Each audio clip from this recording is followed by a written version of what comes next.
This is part 32 of Ocarina of Time 3D, and in this part we'll be finishing off the Forest Temple. And once again, it's gone too fast. It does. One of our favorite dungeons, like, you really don't, like, sit there and, like, cherish it until it's almost over. It's like, man, we already got 2 parts done. Yeah. We're on the last part, and this probably will be the last time we commentate this dungeon, because we've already done it actually twice all the way through, because we did Ocarina of Time, like, back when we first started, way back in the day, so... Plus, I feel like we've kind of nitpicked a little bit this time. We have nitpicked a little bit, but like I said, I think that goes along with sometimes playing dungeon more. Exactly. Like, you know, a lot of these things that you liked or didn't even notice the first time, I guess, you like start to come out a little bit. They so do. we have been a little nitpicky, but at the same time, we've given it a lot of props. So we're going to talk it up in this part. Yes. And this is where they play games right here in the checkered room. No, I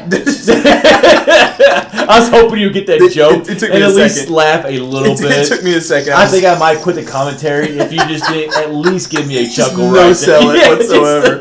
Okay, I guess that wasn't funny. Yeah. This room, it does kind of stand out though. Just like this checkerboard pattern on the floor. It doesn't really match anything else in the dungeon. I like your idea. Exactly. Like, what is it? Like, why is this room here and, like, why is the floor checkered? I don't know. I have no clue, so I'm just going to stop on that point right there because I don't know where to go with it even. They may have played some giant games on there. I don't know. Like, I was thinking like a throne room, actually, is what I was thinking. Like, kind of maybe like a marble floor, like, built up to a throne room, but I don't know.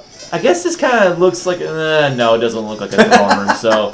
Here's the thing. Do you think it's a castle if it was something, which it does look like it was? Yeah. Do you think it's a fort, a castle, or a mansion? I like the idea of the fort. I think that's a good way to look at it. Just like a At first I thought a castle. Yeah. Because of how it looked at the top, like with the walls. But then forts also have those walls, and so I'm actually going with the fort I did too. It's just Saria's summer house. That's all it is. It's her vacation home. Freaking sweet house right there then.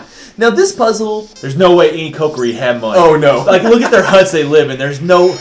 Maybe the shop owner. He might have money. The shop owner? The guy that runs the shop in Kokairi Woods. He's only charging 40 rupees for a Deku shield. How's he getting rich? Now, I do like how, like, the start of this Poe fight, they mix it up a little bit by having the puzzle blocks. Yes. We kind of talked about this before we started commentating, though. There's 5 blocks, and you only need 4 of them. Now, I think you can use that to actually, I think it's the hat or something for the Poe or whatever, or the top of his head. Yeah. But, like, I agree with you. Like, yeah, you can use it, but I think there should have been an even number. Me too. And you should have had to use, like, all the blocks right there. So, just kind of a minor complaint as we delve into our complaints on an awesome dungeon, but just, I don't know, but at the same time, that can make it confusing in a way because you might think you have to use all 5 blocks and you actually don't. It's just a little more challenging. You can look at it 2 different ways, I guess. And you always cut it close because, again, with how slow you move blocks in this game, you have 1 minute to solve it. You really can't screw up on that puzzle. Or I mean, it's very easy to reset. I believe you just shoot the picture again, don't you? I think so, yeah. Okay, so... But finally, we get a Poe fight that is a little bit different, right? It is, and I like this, especially like this visual when he's like splitting apart in front of you. Just a cool little look.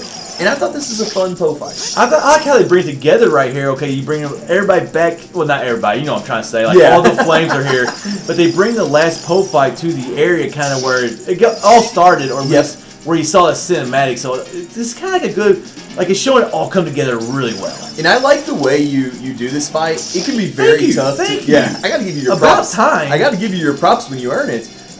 This is a practice thing. This is a practice thing behind the scenes where, like, you try to Z-target. You're just like, this is not going to work the way I want it to. When you're surrounded by enemies like you are there with all 4 of them, it can be very tough to Z-target the one you actually want. Like, and if you don't know, the one that's spinning is the one that you want to hit. So yeah, exactly. Like I said, I thought that was much easier just to see which one spun, kind of look his direction, and then just, like, kind of like go ahead and shoot the arrow that way, or aim the arrow that way. And then as soon as, I thought that was a good job of doing that, because when you Z-target the wrong one, it just draws out the fight even longer. Now, what I'm doing is I'm getting my bearings straight right there, because the first time I recorded Ocarina of Time, I screwed up badly in this room. So I kind of had to get my bearings down straight and kind of had a process. I had which colors I was going to do in order. So I had to get looking north. Before, I think it's north. It's north. Yeah. Before I went down that elevator, or I've been all screwed up. Plus, I really like, there's like a split second, there's a great visual there of you about to get on the elevator with all 4 of the torches lit.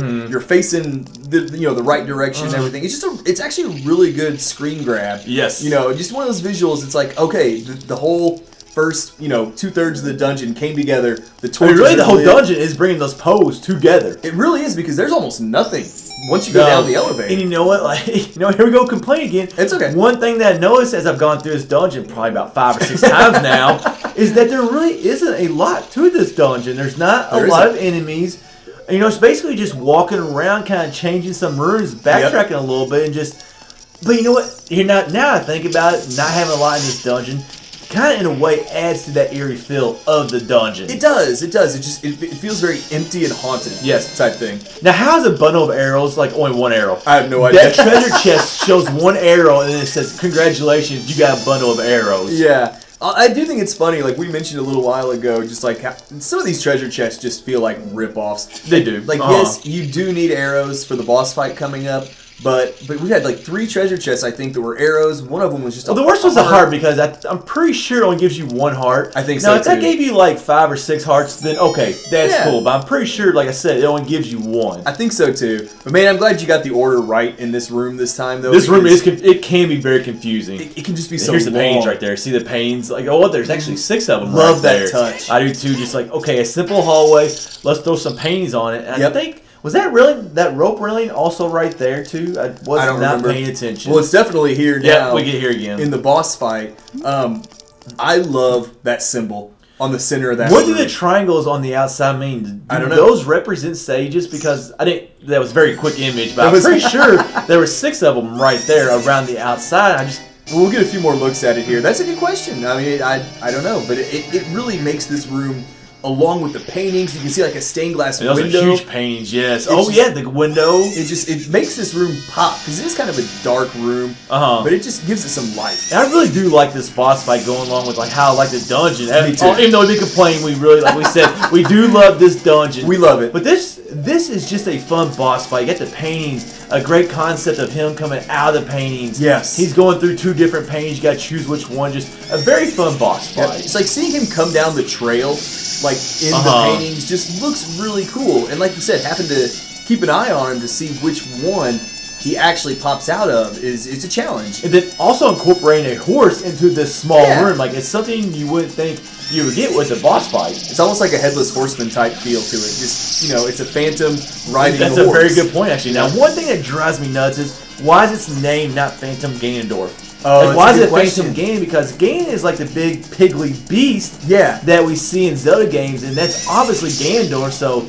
I always wonder why they call him Ganon and not, or Phantom Ganon and not Phantom Ganondorf. Well, you can kind of say the same thing about his castle, though. When you go back there, it says Ganon's castle instead of Ganondorf's castle. So it is a weird little thing. All right, Red, that's a good point right there too. So okay, I never thought that one either. But I'm with you though. It doesn't make sense because at this point he was still Ganondorf. Now, it's not raining because we're here, but I actually do just love the painting too. Me too. Like, it's got that little trail, and it's kind of going up into a dark area. It really encompasses the dungeon. And speaking of Ganon's castle, it almost looks like that in the very the background because we've seen Ganon's castle, right? Because we get a Ghost Cthulhu there popped earlier, in there so briefly. That's a very good point, really. It almost looks like the road from the forest area, Kokiri Forest, Kokiri Forest, whatever the heck we're going with.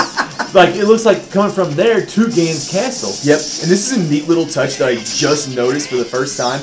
After he jumped off the horse there, the horse ran back up the painting without him on it. Oh, I never noticed that either. I never noticed that till you were talking there and I was watching the video, generally ignoring you. You ignore me? Yeah. What's he talking about? What's he rambling about over there? That's why we always repeat each other. We don't pay any attention. It was just a great little touch of the horse riding back up the trail without Ganondorf on, or without Phantom Ganon rather, on it. I'd never noticed that before. I love they brought back the light orbs. I'm not very good at it, but I've always actually loved the concept and doing it. And I actually, for once, did pretty good right here, but I just love how he moves around. I actually love that you can hit a light orb and it actually does not hit him. I think it obviously makes your angles and your directions important. It does, and just ever since they introduced the concept with the Aghanim of reflecting the light orbs back, I'm glad it's something they've continued to incorporate into every Zelda game I can think of, at least the console ones, have had some kind of version. There are 6 trials. Go ahead.